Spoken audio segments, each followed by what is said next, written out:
hi everyone, it's me Kuni and you guys are watching on Learning for Life. Well, in today's video, we will be doing chapter number 3 of Biology class 10th ICC, that is genetics. So before starting the chapter, let me know in the comment section that what other videos you want to see on the channel, and do you like the previous civics series which I have started on the channel.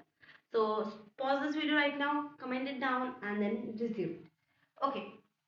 So now that you have commented on the video that what topics you want, today's chapter is genetics. ठीक है, chapter क्या है? Genetics है, बहुत easy chapter है, basic chapter है जिसे हम कहते हैं.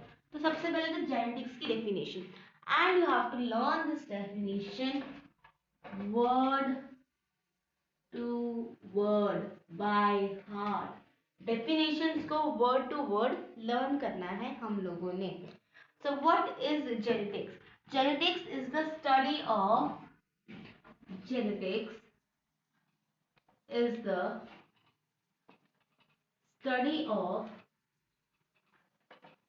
hereditary material. ठीक है, study of hereditary material. Hereditary material, that is the transmission of body features. ठीक है, what is hereditary material? Hereditary material is the transmission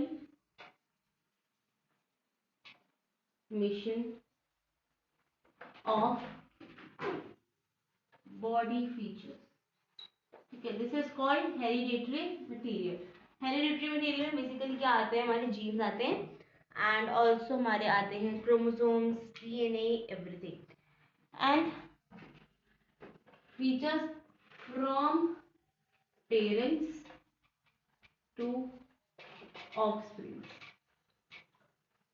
ठीक है, so this is the definition of genetics, that genetics is the study of hereditary material, that is the transmission of body features from parents to offspring and laws relating to such transmission. तो genetics में हम laws भी पढ़ेंगे and laws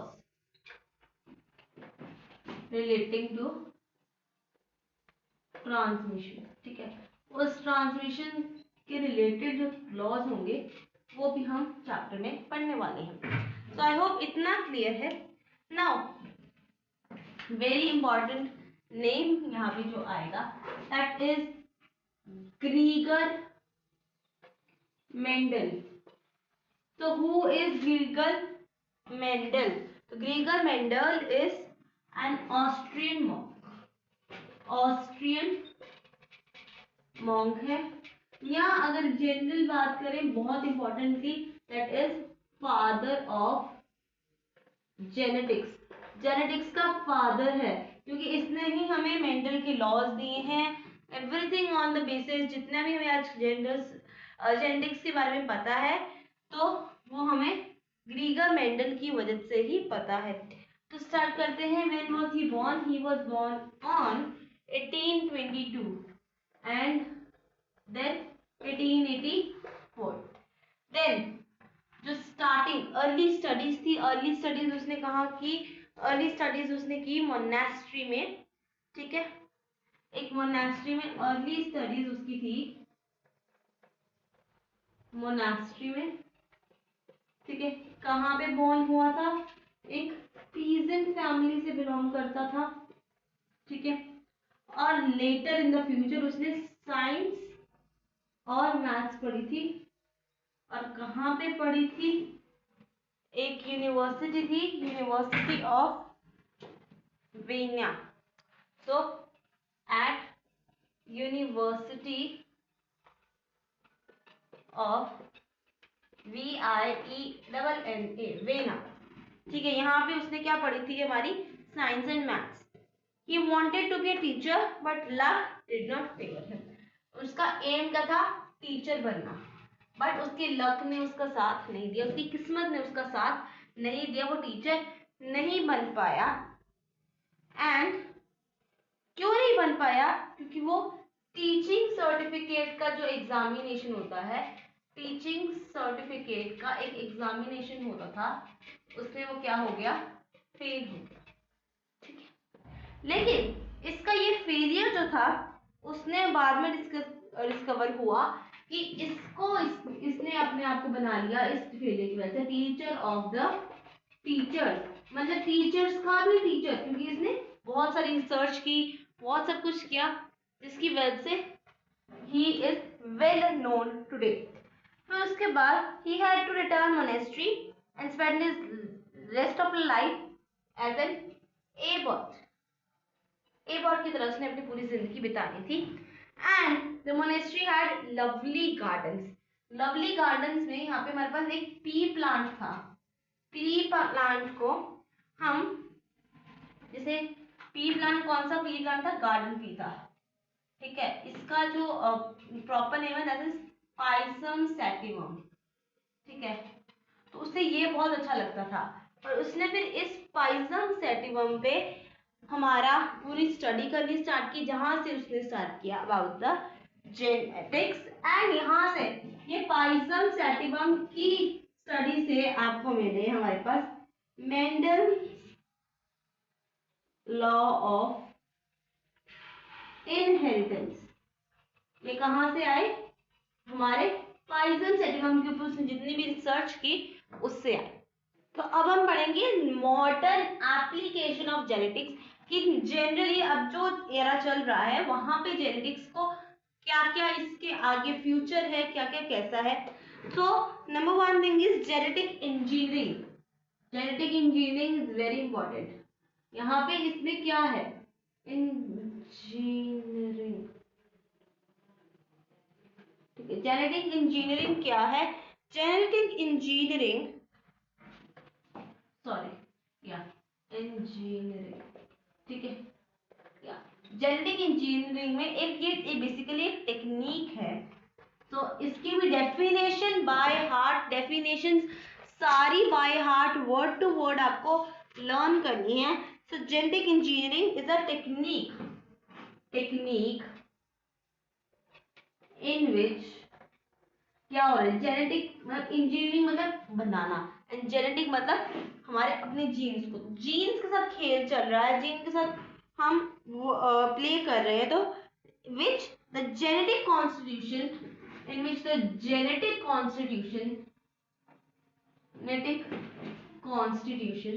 मतलब जिस तरीके से उसका जेनेटिक्स बना हुआ है एक ऑर्गेनिज्म का, genetic constitution of an organism, एक ऑर्गेनिज्म का कैसे जीन्स जो है वो अरेंज है, कैसी सब कुछ चीज चल रही है ऑर्गेनिज्म.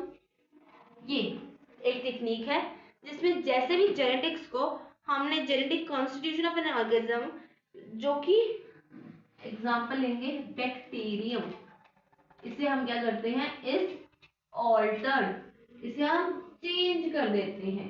ठीक है, तो जेनेटिक कॉन्स्टिट्यूशन, उसकी अरेंजमेंट, उनका सब कुछ थोड़ा सा हम क्या करते हैं? चेंज करते हैं, मोल्ड करते हैं.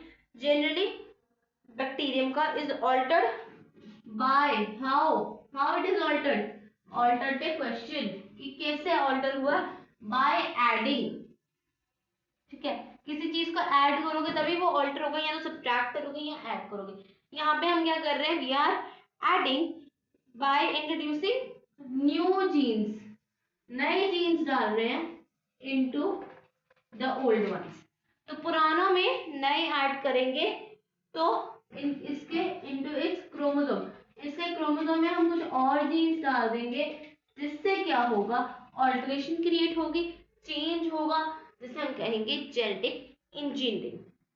ये जेनेटिकली जो मॉडिफाइड ऑर्गेनिज्म बनेगा, यहाँ पे जेनेटिक इंजीनियरिंग की वजह से एक जेनेटिकली मॉडिफाइड, जिसका जीन से फर्क है, वो ऑर्गेनिज्म बनेगा. जैसे हमने एग्जांपल ली थी बैक्टीरियम की यहाँ पे. ठीक है, अब इस जो जेनेटिकली मॉडिफाइड ऑर्गेनिज्म है इसे हम GMO, जेनेटिकली मॉडिफाइड ऑर्गेनिज्म भी कहते हैं. And thus produced is grown. ठीक है, ये जो हम प्रोड्यूस करते हैं तो ग्रो करता है, मल्टीप्लाई करता है फास्ट. जनरली नॉर्मल से जल्दी मल्टीप्लाई करेगा, इसलिए हम इसके चेंजेस करते हैं. एंड देन ये लार्ज क्वांटिटी में प्रोड्यूस होता है और यहाँ से हमें एक मिलता है हार्मोन इंसुलिन, जो शुगर को डायबिटिक पेशेंट्स में कम हो जाती है जिसकी क्वांटिटी, तो हमारे को आर्टिफिशियली इंसुलिन जो है बॉडी में ऐड करवानी पड़ती है। तो ये इंसुलिन जो है that is made by genetic engineering, ठीक है। और ये फर्स्ट प्रोडक्ट बना है। और इंसुलिन जो प्रोड्यूसिंग है वो मैमल्स में जीन्स के थ्रू प्रोड्यूस करवाए हैं हमने। और बैक्टीरियम जो है, बैक्टीरियम बेस्ट एग्जांपल है जो हमें इंसुलिन दे रहा है। नाउ ये जो मैमल्स में ये बैक्टीरियम से प्रोड्यूस इंसुलिन हम इंट्रोड्यूस करवाते हैं, it works best for mammals. Now genetic counselling, एक हो गया जेनेटिक इंजीनियरिंग, दूसरा पार्ट है genetic counselling. Okay, so the next part is genetic counselling, जिसे हमने डिस्कस किया। जेनेटिक काउंसलिंग बेसिकली क्या होती है? जेनेटिक काउंसलिंग एक बहुत ज्यादा प्रैक्टिकल एस्पेक्ट है हमारे आज की जनरेशन के लिए, ठीक है।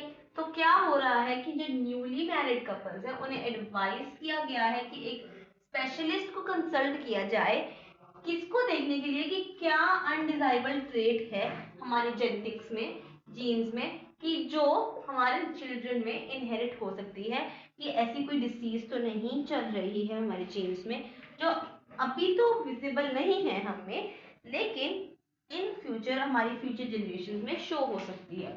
अब ऐसी कौन सी डिसीजेस होती हैं? सबसे पहले इज हीमोफीलिया। हीमोफीलिया में क्या हो रहा है? ब्लड क्लॉटिंग फैक्टर जो है वो स्टॉप हो चुका है। जो ब्लड, अगर कोई कट लग रहा है तो ब्लड निकली जा रहा है, कोई ब्लड को क्लॉट करने वाला पॉइंट नहीं है। Thalassaemia and sickle cell anaemia, इसमें क्या होता है? जनरली हमारी जो रेड ब्लड आरबीसीज हैं, रेड ब्लड सेल्स, वो ऐसी शेप में है, लेकिन क्या हो रहा है? वो ऐसी शेप में चेंज हो जाते हैं, जिससे हमारे हीमोग्लोबिन में चेंज आता है। ये भी हीमोग्लोबिन के रिलेटेड ही है, ठीक है। एंड देन ये जो 3 डिसीजेस हैं इन्हें हम कहते हैं एक्स लिंक्ड डिसीजेस, क्योंकि ये एक्स क्रोमोसोम पे इफेक्ट डालती है, तो it is called x linked diseases, ठीक है ना। Next topic is heredity. Heredity होते क्या है बेसिकली? सो हमारा जो नेक्स्ट टॉपिक है दैट इज हेरिडिटी। तो हेरिडिटी बेसिकली है क्या? Heredity is the term that may be defined as the transmission of genetically based characters। मतलब जीन्स के ऊपर जो बेस्ड कैरेक्टर्स हैं, like hair colour, tallness, shortness, height, हमारी हमारी कंप्लेक्शन का कलर, ये सारे हमारे जीन्स पे बेस्ड हैं। तो heredity is the transmission of genetically based characters जो जीन्स पे बेस्ड हैं, from parents to offspring and इसे हम कहेंगे हेरिडिटी। अब आ गया एक पॉइंट, लाइक बेगेट्स लाइक, ठीक है। इसका मतलब क्या है? कैट्स जो है वो कैट्स ही प्रोड्यूस करती है, डॉग्स को प्रोड्यूस नहीं करती है। मैंगो सीड्स जो है वो मैंगो सीड्स को ही जनरेट करते हैं। ह्यूमंस को ही रिप्रोड्यूस करते हैं, एप्स को रिप्रोड्यूस नहीं करते हैं। लेकिन यहाँ पे आ गया लाइक बेगेट्स लाइक बट वेरिएशंस, कुछ ना कुछ वेरिएशंस आ रही है हमारी जनरेशन में। अब all organisms produce their own kind, हर ऑर्गेनिज्म अपनी काइंड को प्रोड्यूस करेगा थ्रू रिप्रोडक्शन, ठीक है। But offsprings are not always same और आइडेंटिकल लाइक देयर पेरेंट्स, हमेशा बिल्कुल डिटो कॉपी, कार्बन कॉपी नहीं होते हैं, कुछ ना कुछ चेंजेस हैं, कुछ ना कुछ वेरिएशंस हैं। ये क्यों हो रही हैं? बिकॉज ऑफ जेनेटिक वेरिएशन, ये हम आगे पढ़ेंगे। And even in the second chapter we have studied about, हमारा यहाँ पे एक chromosome, I'll show you the process, tell me in the comment section ये कौन सा प्रोसेस हो रहा है, ठीक है। तो I'll write here, second chapter पढ़ा होगा सबने, तो क्रोमोसोम्स वाला। तो tell me what this process is called, और यहाँ पे जो ये एक्स शेप्ड स्ट्रक्चर बन रहा है इसे क्या कहते हैं, ठीक है। Tell me in the comment section. Now have you written it? Okay, तो इस प्रोसेस को हम कहेंगे क्रॉसिंग ओवर, और जो ये एक्स शेप्ड स्ट्रक्चर बना है इसे हम कहते हैं कियाज्मा, ठीक है, इसे हम कहेंगे कियाज्मा। तो ये हमने सेकेंड चैप्टर में पढ़ा है पॉइंट, ठीक है। अब ये बेसिकली होगा कि वेरिएशंस कैसे आती हैं, इस प्रोसेस के थ्रू आती हैं। नाउ पॉपुलेशन में वेरिएशन कैसे है उसके बारे में we will be going to study. Humans जो है वो स्पीशीज है, मेनली कैरेक्टर्स या ट्रेट्स के हिसाब से आती हैं जो, ठीक है। एंड ये जो स्पीशीज हैं इन्हें हम कहते हैं होमो सेपियंस, ठीक है। ह्यूमंस को हम कहते हैं homo sapiens. And yet various races और ट्राइब्स, बहुत सारी ऐसी चीजें रेसेस हैं, बहुत सारी स्पीशीज ऐसी हैं, ट्राइब्स ऐसी हैं जो हम होमो सेपियंस की तरह, ह्यूमंस की तरह दिखती हैं। अगर एप्स की बात करें, मंकीज की बात करें, वो भी कहीं ना कहीं ह्यूमंस की तरह दिखते हैं, ठीक है। Even within the same race और tribe the individual members in the population show differences, मतलब फिर भी कुछ ना कुछ डिफरेंट है। मेरे हेयर का कलर ब्लैक है, आपका ब्राउन होगा, कुछ ना कुछ वेरिएशन डिफरेंस आएंगे। Further with in a family member show differences in the body features, कोई लंबा है, कोई छोटा है, कोई पतला है, कोई मोटा है, कोई गोरा है, कोई काला है। So this is all variations. और एक फैमिली के अंदर ही आपको कितनी सारी वेरिएशंस देखने को मिल जाती हैं। These small differences among the individuals of the same species are called variation. Changes हैं, differences हैं, इन्हें हम कहते हैं variations, ठीक है। The same is true for animals also, not only human beings. We keep pet dogs like pets like cats, dogs, everything, ठीक है। इन्हें हम कहते हैं domestic animals like cow हो गया, buffalo हो गई। और जब वो अपना न्यू काइंड प्रोड्यूस करती है, वो ब्रीड करती है, तो हर कोई सेम चीज नहीं आती है, हर बेबी सेम तरीके का नहीं दिखता है। That is what variation is, ठीक है। अब आ गया character and trait, very important topic, that's a very important topic, character and trait. क्योंकि बच्चे जो हैं करेक्टर और ट्रेट को मिक्स कर जाते हैं। करेक्टर इज जनरल, ठीक है। जनरल मतलब क्या चीज के बारे में बात हो रही है। अगर मैं यहाँ पे लिखती हूँ, यहाँ पे देखो करेक्टर और यहाँ पे है ट्रेट, ठीक है। और जो कैरेक्टर होगा दैट इज हाइट, हाइट को मैंने माना कैरेक्टर, तो इसकी ट्रेट क्या होगी, एक टॉल एक शॉर्ट, ठीक है। नंबर 2 एग्जाम्पल ले लो, हेयर कलर। हेयर कलर की क्या क्या ट्रेट हो सकती है, ब्लैक, ब्राउन, रेड, ब्लॉन्ड, मतलब बहुत सारी ट्रेड्स हैं। ये जो चीजें डिफरेंसेस है, वेरिएशन है, ये ट्रेड्स है। और जो पर्टिकुलर चीज है उसे हम कहते हैं करेक्टर। एग्जाम्पल एक और लेते हैं, जैसे स्किन कलर, ठीक है। एग्जाम्पल एरिया डार्क, लाइट या फेयर जो कहते हैं, ठीक है। और एग्जाम्पल लो, जैसे हम बात करें ईयर लोब की, तो ये कौन तरीके से हो सकती है, फ्यूज्ड या हमारी हवा में जो रहती है। तो कईयों की फ्यूज्ड ईयर लोब्स होती हैं, कईयों की फ्री होती हैं, फ्यूज्ड या अटैच्ड कहते हैं। तो ऐसी बहुत सारी ट्रेड्स हैं, कैरेक्टर्स हैं। कैरेक्टर्स इज जनरल चीज और ट्रेड है कि उसकी कितनी टाइप्स हो सकती है, किसी तरीके का कैरेक्टर आ सकता है। Now there is a progress check in your books, so I want you to do it with me, because हम एक प्रोसेस्ड, एक प्रॉपर तरीके से चलने वाले हैं, जिसमें we will be discussing the back as well. तो पहला है genetics and heredity are the same things. Genetics और हेरिडिटी सेम थिंग है, no.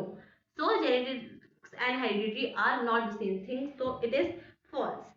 Like vegans like vegans, this is applies only to animals, no, it applies to humans as well, ठीक है।